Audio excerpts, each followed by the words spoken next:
Fala galera, tudo bem? A gente vai dar sequência ao nosso conteúdo falando sobre deformações e as propriedades mecânicas dos materiais, tá? Eu resumi a aula hoje basicamente em três tópicos, onde a gente vai falar sobre esses estudos dessas deformações, normal e por cisalhamento, as propriedades mecânicas dos materiais e o coeficiente de Poisson. Para a gente entender o que é deformação, a gente pode trazer isso para o nosso mundo físico, tá?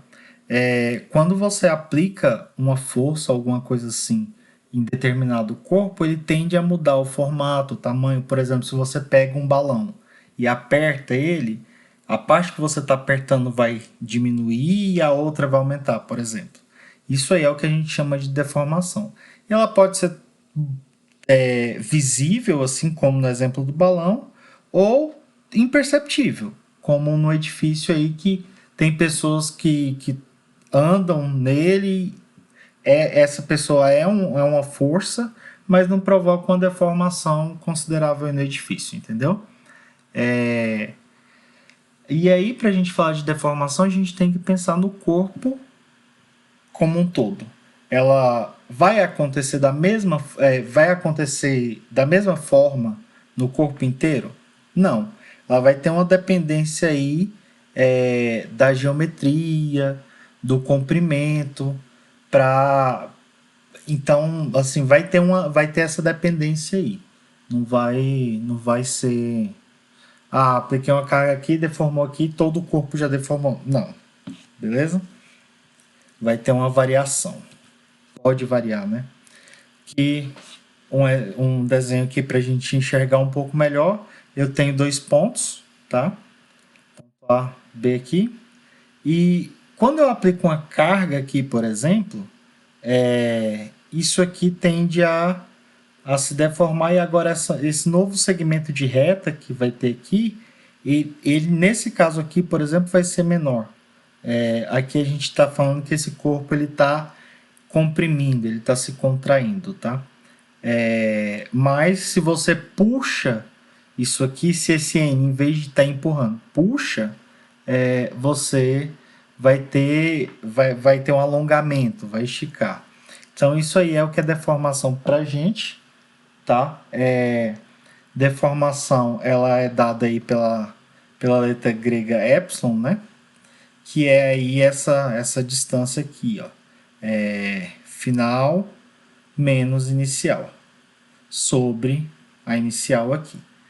Então, isso aqui é a equação da deformação normal, tá? Se a gente vê mesmas unidades, mesma unidade por mesma unidade, então ela vai formar aí uma grandeza adimensional. Beleza. De que é esse ΔS aqui, essa deformação final?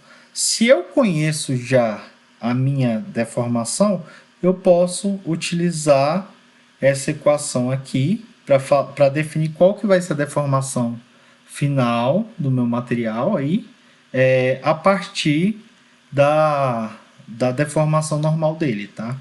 Isso aqui só para segmentos pequenos, não serve para segmentos grandes não, tá? E esse nosso delta aqui é basicamente o nosso alongamento ou o nosso encurtamento. Se eu estou tracionando, é o pedacinho a mais que isso aqui vai ter. Então vai ser, por exemplo, ΔS mais um pouquinho.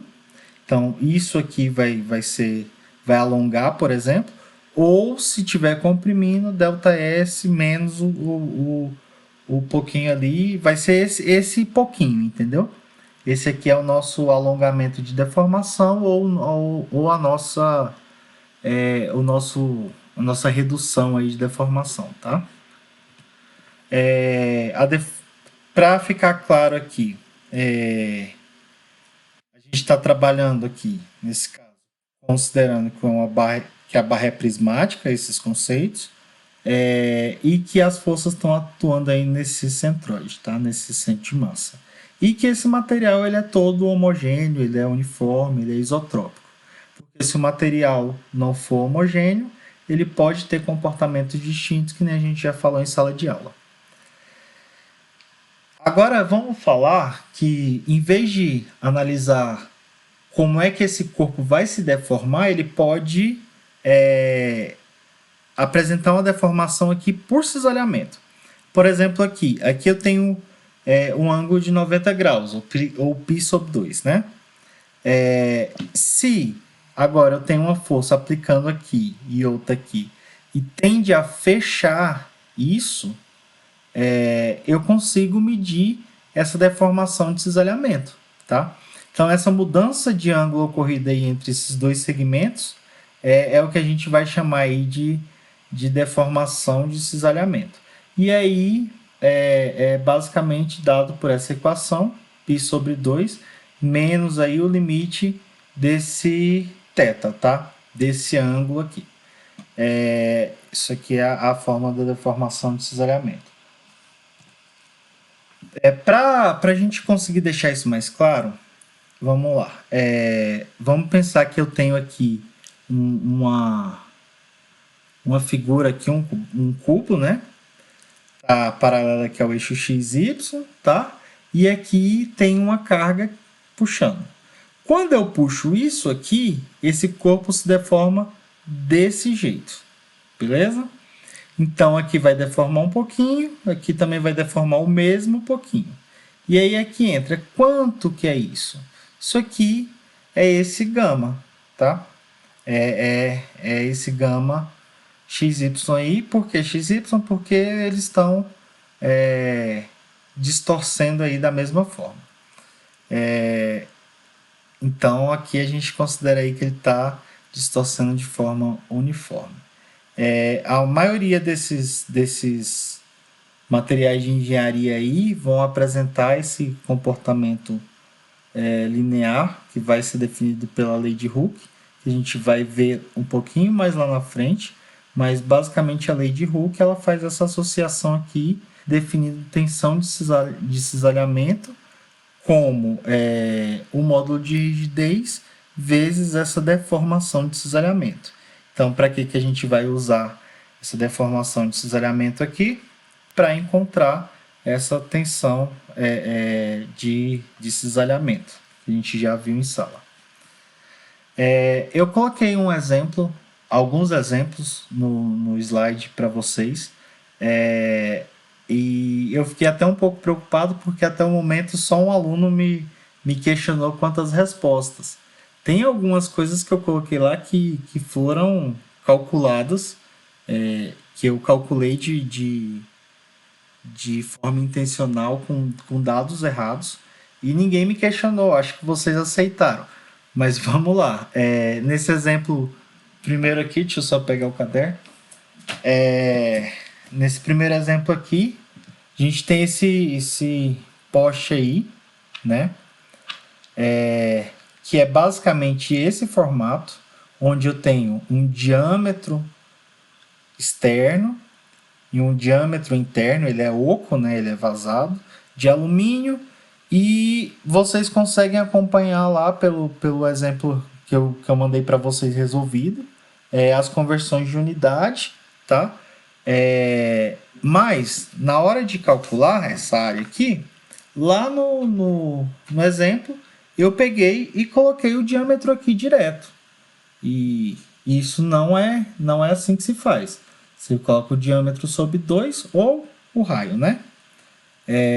E depois que a gente calcula essa área, tanto para o maior quanto para o menor, a gente vai pegar a área do círculo maior menos a área do círculo menor para ter essa área do tubo, que é essa área azul. E é só substituir na equação da tensão aí para encontrar, porque a carga eu tenho, minha carga está aqui, a área eu consegui encontrar, e aí a gente chega no valor final. Vocês conseguem acompanhar pelo exemplo resolvido que eu mandei para vocês. Então, lá no exemplo, se vocês observarem, eu já joguei aqui o diâmetro direto, depois de convertido. Aqui você tem que colocar o diâmetro sobre 2. Nesse segundo exemplo, eu desenvolvi os cálculos certinhos, todos. Acho que vocês conseguiram acompanhar aí como é que faz. Mas no último, é, no último resultado, no resultado da deformação por cisalhamento, eu calculei certo, mas eu também coloquei um valor lá trocado e também ninguém me questionou. Quando eu falei que a deformação é dada por tangente a menos um de 3 sobre 250 menos 3, na verdade é 250 menos 2. Por quê? 250 aqui menos 2, tá? Menos 2. Então a gente pegou, como é que a gente encontrou o ângulo aqui? A gente pegou tangente a menos um disso aqui, tá? Dessa distância aqui, menos essa. Menos não, desculpa, dividido por essa altura aqui, tá? Que é 250 menos 2. Eu fiz os cálculos certos, os resultados desse segundo exemplo estão certos, mas lá na hora de escrever eu coloquei aqui, em vez de colocar 3, eu coloquei 2. Também ninguém me questionou. Cuidado, viu, gente? Coloquei para ver se vocês estavam prestando atenção. Só um aluno entrou em contato questionando. Vamos lá, vamos dar sequência. A gente tem que saber essas propriedades desses materiais aí para saber como é que a gente vai projetar as nossas estruturas de forma mais segura, econômica e funcional, tá? Na maioria das vezes a gente encontra essas propriedades já tabeladas e tal, mas elas saem de alguns testes para poder ter isso em tabela e correlacionar já.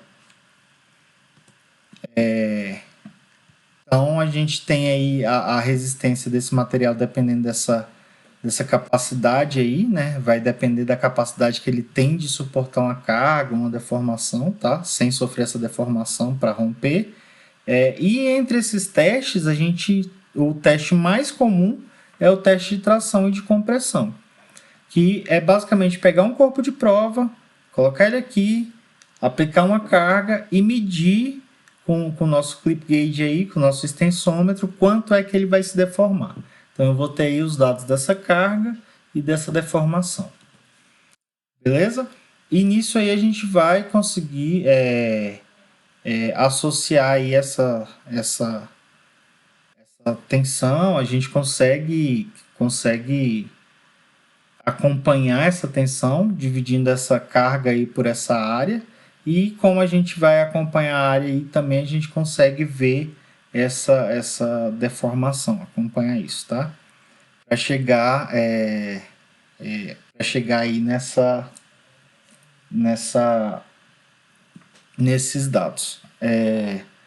A nossa deformação aí, então ela pode também ser dada aí por essa variação de comprimento aí, né? Por esse alongamento ou encurtamento, dividido aí pelo nosso comprimento de referência inicial, pelo nosso tamanho inicial. No diagrama tensão-deformação, a gente tem algumas regiões. A gente trabalha na construção civil, como eu falei para vocês, basicamente nessa região aqui elástica, tá? Nessa primeira região, que é onde está atuando a lei de Hooke. Aqui ainda tem um limite de proporção, até aqui, por exemplo, ainda existe um limite de proporcionalidade, e a partir daqui ela já vai ter o comportamento plástico, e aí a gente já não costuma trabalhar muito nisso aí. Mas para vocês conhecerem, até aqui o limite de proporcionalidade, o limite de escoamento, aqui o meu material ele continua se deformando, mas não aumenta, não tem variação dessa tensão. A partir desse escoamento aqui, o material ele continua deformando e a tensão também vai aumentando, tá? É necessário uma tensão maior para manter essa deformação. E a partir daqui onde ele atinge o limite de resistência, essa tensão ela já reduz e continua se deformando. Na verdade, aqui não é que existe uma redução. É porque geralmente a gente não considera é que enquanto ele vai crescendo, vai se esticando, a área dele transversal vai reduzindo. Mas se a gente considerar isso, então agora aquela área inicial ali que eu tinha, ela vai aumentando. Isso aqui seria a tensão de ruptura real, né? Quando a gente considera esse afinamento dessa seção. Mas para critérios aqui a gente usa a tensão de ruptura de engenharia. Isso daqui mesmo. Os materiais eles são divididos em dúcteis e frágeis. Os materiais dúcteis geralmente são os materiais que a gente usa na construção civil, no nosso dia a dia, que são materiais que pode ser submetido aí a deformações grandes antes que eles cheguem à ruptura. Por quê?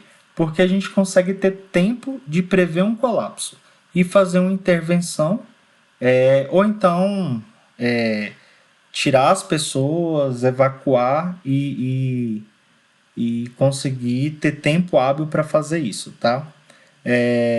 Esses materiais eles conseguem absorver aí essa energia, esses choques quando são carregados, tá? E aí ele vai deformando, vai gerando isso aqui antes de chegar à ruptura. Então eu vi que tem uma deformação, isso aqui é um critériozinho de corpo de prova aqui, mas na prática eu consigo enxergar essa deformação aqui e tomar alguma atitude antes que esse material falhe, tá?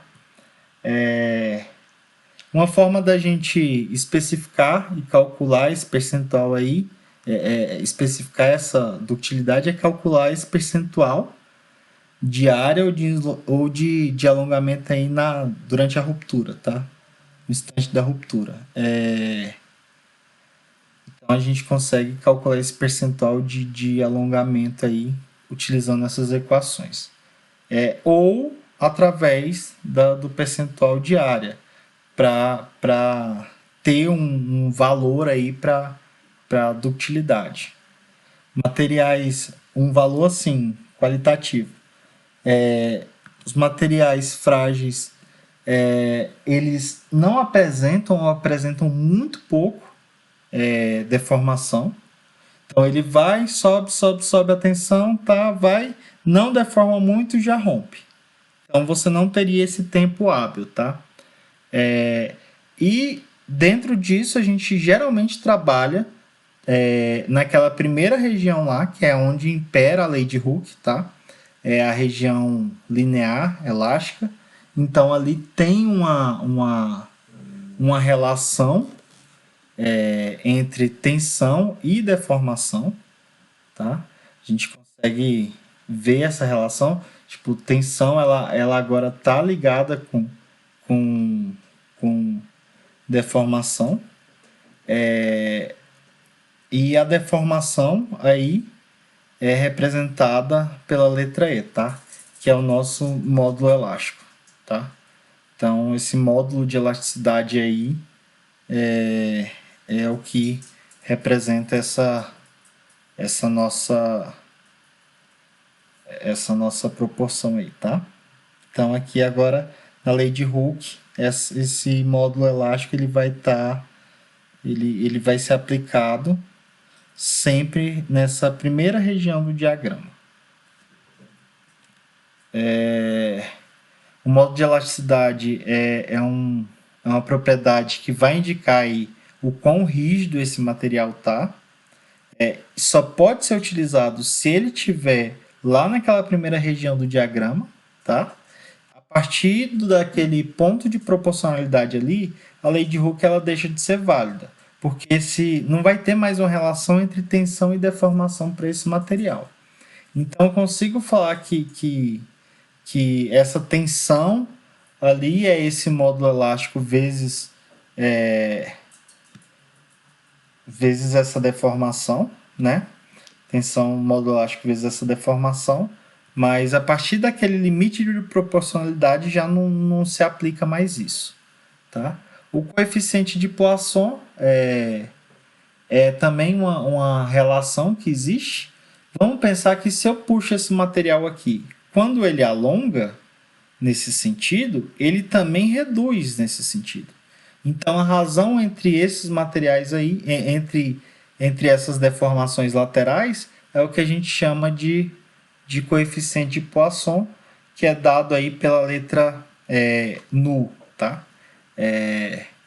E aí a gente tem isso aí. É muito fácil a gente enxergar isso aqui, por exemplo, se a gente pega um elástico. Se você puxa um elástico, você vai ver que quando ele vai crescendo, você vai puxando, quando ele vai alongando, a área dele ali transversal também vai reduzindo. Para a gente poder enxergar um pouquinho melhor aí, se eu puxei isso aqui, ele cresceu um pouco, então eu vou ter esse alongamento aqui e esse alongamento aqui proporcional, né? Então aqui é um pedacinho sobre dois, beleza? Então é um alongamento no final. Mas eu também vou ter aqui uma redução, tá? Um encurtamento nesse sentido.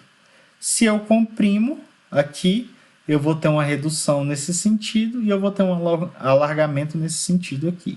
Então a gente tem aí as deformações tanto longitudinais quanto laterais, e a relação entre elas aí vai ser o meu coeficiente de Poisson. Para deixar aqui, o coeficiente de Poisson ele vai ser adimensional, tá? E geralmente ele dá valores aí entre 0 e 0,5. Se eu tenho essa relação entre esse alongamento e essa redução, eu consigo aplicar ela em algumas outras equações também. Para a aula de hoje a gente vai ficar por aqui e eu vou postar mais conteúdos aí na plataforma para vocês irem acompanhando, e aí nos nossos dias de encontro a gente vai estar se reunindo aí via sistema para poder chegar, tirar dúvidas. Tem mais exercícios que já foram postados, já tem os exercícios no outro slide que já foram postados, e aí a gente vai estar tirando dúvidas sobre isso na hora da aula, beleza?